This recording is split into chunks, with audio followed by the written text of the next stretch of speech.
Hello friends, good morning. তোমরা সবাই কেমন আছো? আশা করি সবাই খুব ভালো আছো। আমি মোটামুটি আছি, ওষুধ খাচ্ছি। তো দেখো বন্ধুরা, ওষুধ খাচ্ছি কিন্তু গালে কিন্তু ফোলাটা এখনও কমেনি, সেটা তোমরা দেখতে পাচ্ছ, অনেকটা ফুলে আছে। আর ফোনটা না শুধু শুধু পড়ে যায়। আর শুধু হাত জোর করে একটাই কথা বলবো, তোমরা যে যেটুকু পারো আমাকে একটু আর্থিক সাহায্য করো, আমি যাতে সুস্থ হয়ে যেতে পারি, তাড়াতাড়ি করে সুস্থ হয়ে কাজে বেরোতে পারি। মেয়েটার পড়াশোনা চালাতে হবে, কি করব কিচ্ছু বুঝতে পারছি না গো। আজকে আবার বৃহস্পতিবার, মেয়েকে বললাম একটু পুজোটা দিয়ে দে, তো মেয়ে স্নান করতে গেছে, করে এসে তারপরে পুজোটা দেবে। আর আমি এখন আজকে মেয়ে রান্না করেছে, ভেন্ডি আলুর তরকারি করেছে, আমি তো খেতে পারবো না, আমাকে ডালিয়া করে দিয়েছে একটু লবণ দিয়ে, ওই একদম ফেনা ফেনা মতন করে দিয়েছে, তো ওটাই খেয়ে নেব। আর বন্ধুরা, আমি যে দুর্বলের জন্যে বসতে বেশিক্ষণ পারছি না, মানে বেশিক্ষণ বসে থাকতে পারি না, শুতে তো পারি না, একটু ঘুমও হয় না জানো তো। তো সেই জন্যে ভিডিওটাও ঠিক মতন দিতে পারছি না। হ্যাঁ, ওষুধ খাচ্ছি, ওই মনীষাও দিদিভাইটা পাঠিয়েছে, ওই ভাই পাঠিয়েছে, ওটা দিয়ে ডাক্তার দেখিয়েছি, একজন পাঠিয়েছে, ওটা দিয়ে ঘরে একটু চাল, একটু ডাল, একটা ডালিয়ার প্যাকেট, একটা বিস্কুট, এই টুকটুক করে একটু কিনেছি।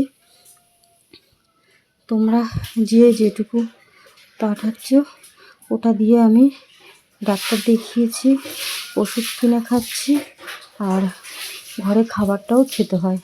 সব কিছু আমাকে এখান থেকেই বন্ধুরা, কেন বলো তো, এছাড়া তো আমার অন্য কোনো ব্যবস্থা নেই, দেওয়ারও কেউ নেই। তো এই কারণেই আর কি এখান থেকে আমাকে তোমরা যেটুকু পাঠাও ওর থেকেই আমাকে করতে হয় সব কিছু। আর মেয়ে দোকানে গিয়েছিল, কিনে এনেছে।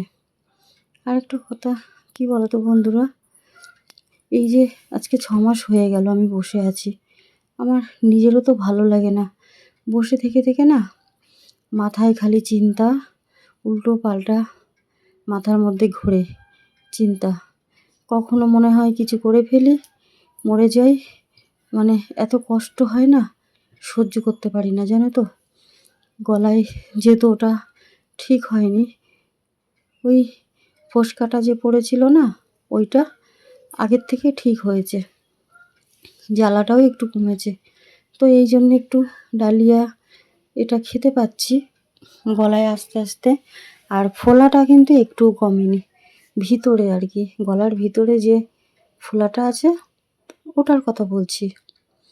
আর জিভের তলায় যেটা হয়েছিল ওটা ঠিক হয়ে গেছে, জ্বালাটা কমে গেছে, শুধু ফোলাটা একটু কমলে খাবারটা খেতে পারি।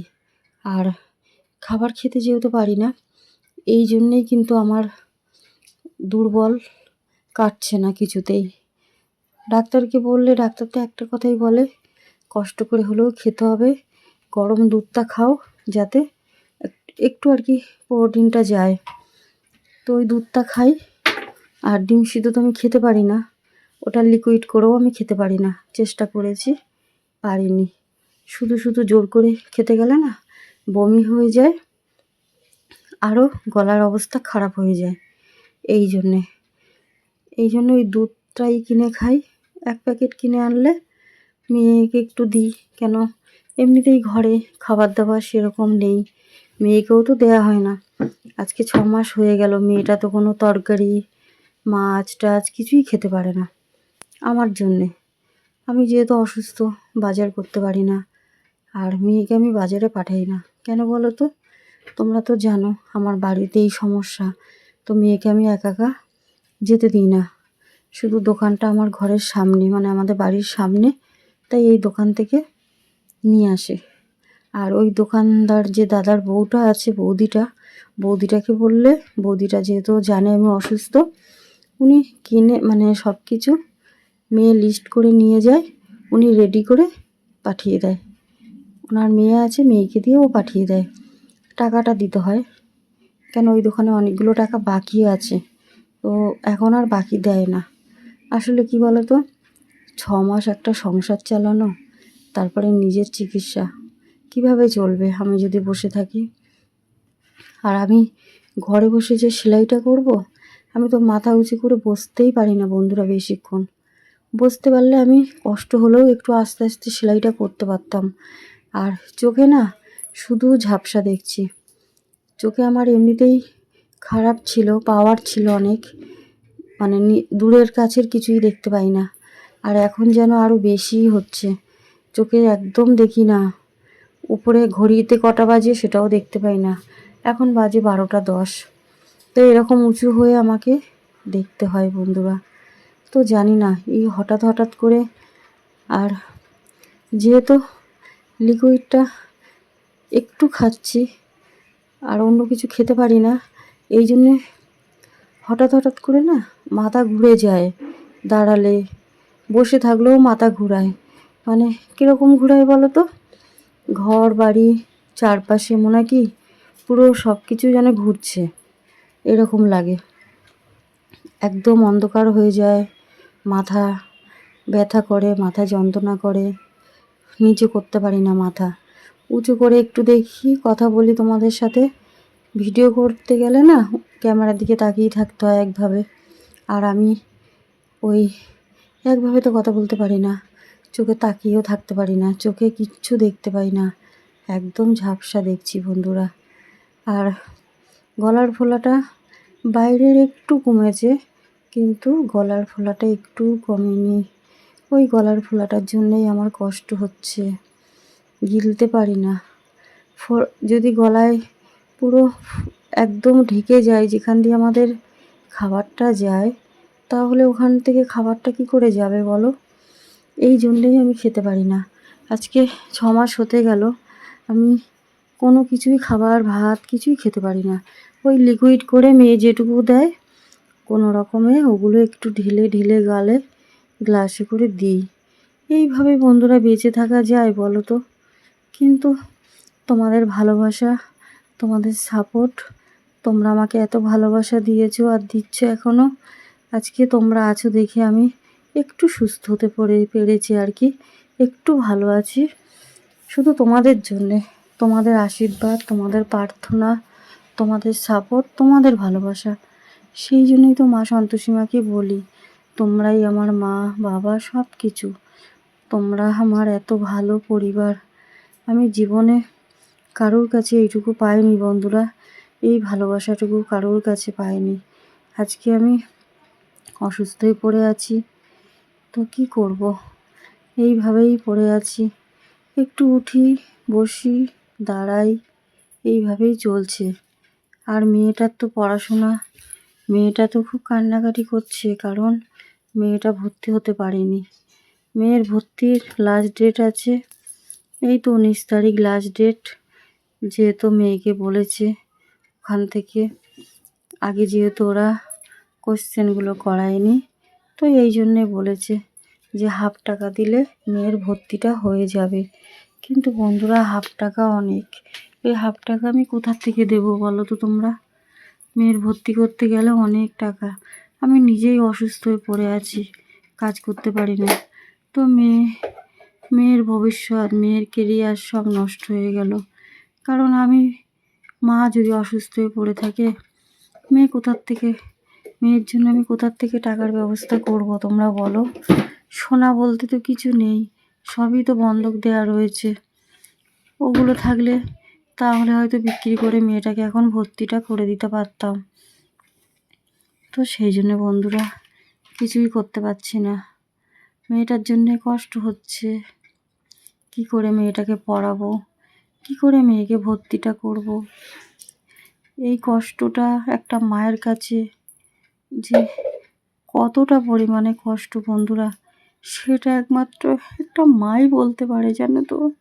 একটা মাই বলতে পারে যে একটা মেয়ের ভবিষ্যৎ আমার উপরে, আমার সংসার, আমার মেয়ের পড়াশোনা, সমস্ত কিছু।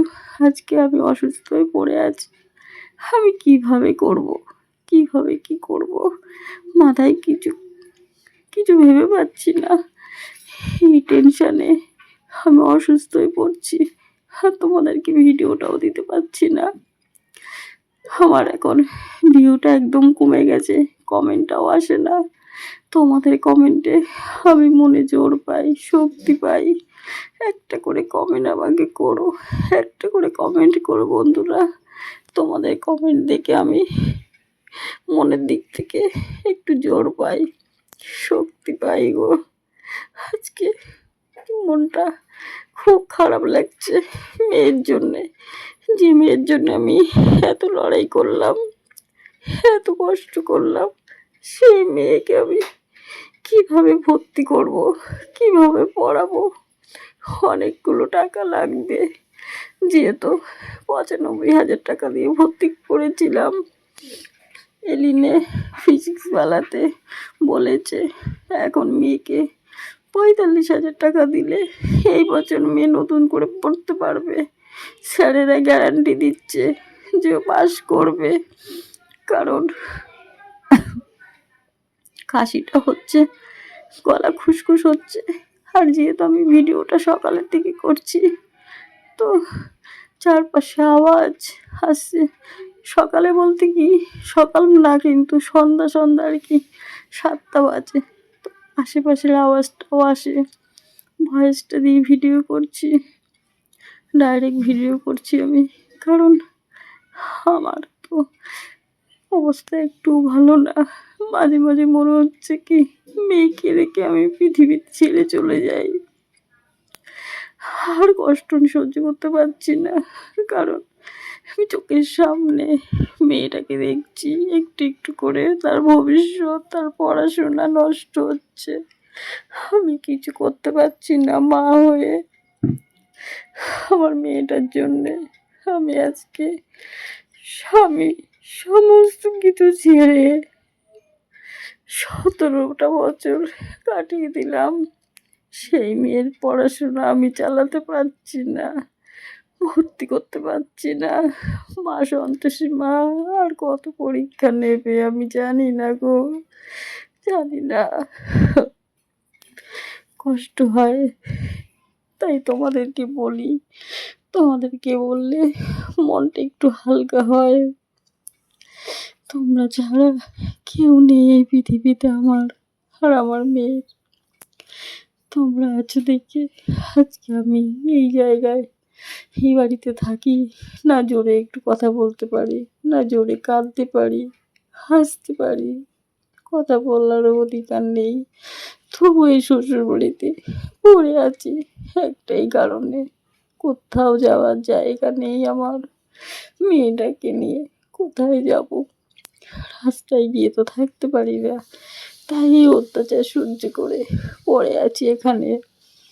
জানি না আমার এই কষ্টের দিন কবে শেষ হবে বন্ধুরা। আজকে তোমরা আছো, তোমরা যে যেটুকু আমার আর্থিক সাহায্য করো, ওটা দিয়ে ওষুধ খাই, একটু ঘরে খাবার নিয়ে আসি, মেয়ে আর আমি দুজনে এখান থেকে চলে। তোমরা যদি পারো, যে যেটুকু পারো আমাকে একটু আর্থিক সাহায্য করো, একটু এগিয়ে এসো আমার পাশে, একটু থাকো তোমরা বন্ধুরা। আর আমার ভিডিওগুলো একটু শেয়ার করো, বেশি বেশি করে শেয়ার করো, একটা করে লাইক দিও, একটা করে কমেন্ট করো। তোমাদের একটা ঘরে একটা অসহায় মেয়ে, একটা অসহায় মা, তোমাদের কাছে বলছি অনেক কষ্ট নিয়ে আমি, আমার জীবনটা শেষ হয়ে গেল।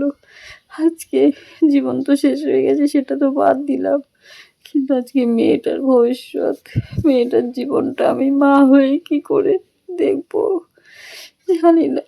আজকে কি করে মেয়েটা পড়াশোনা করবে? কেউ নেই যে একটু সাহায্য করবে আমাদের। আজকে যদি আমি সুস্থ থাকতাম, কোথাও লোন পেতাম, পেলে আমি মেয়েকে ভর্তি করে দিতাম, পড়াতে পারতাম। আজকে আমার মেয়ে পড়াশোনা করতে পারছে না, মনটা খুব খারাপ। বসে বসে কালকে রাতে দেখি ঘুমায়নি, সারা রাত শুয়ে শুয়ে চুপচাপ কাঁদছে। আমি মা হয়ে দেখে আমার কতটা কষ্ট হয় তোমরা বলো। আমি যে কিছু করতে পারছি না মেয়ের জন্যে, তাই তোমাদেরকে বলছি তোমরা একটু আমাকে সাপোর্ট করো, একটু আমার ভিডিওগুলো শেয়ার করো বন্ধুরা। সবাই ভালো থেকো, সুস্থ থেকো, সাবধানে থেকো। এখন মেয়ে ওই ঘরে স্নান করে ওই ঘরে গেছে পুজো দিতে, কারণ বৃহস্পতিবার তো সকালে পুজো দিতে পারিনি মেয়ে, তাই সন্ধ্যাবেলা পুজো দিচ্ছে। এখন সন্ধ্যা 7টা বাজে, এখন পুজো দিচ্ছে, কারণ দিতে পারিনি। তো বন্ধুরা গুড নাইট, সবাই সুস্থ থেকে ভালো। কালকে রাগ করে মেয়ের খাতা বই সব ছুঁড়ে ফেলে দিয়েছি, যার পড়াশোনা করতে হবে না। আমি নিজে হাতে আমার মেয়ের নিজের ভবিষ্যৎ, কেরিয়ার সব শেষ করে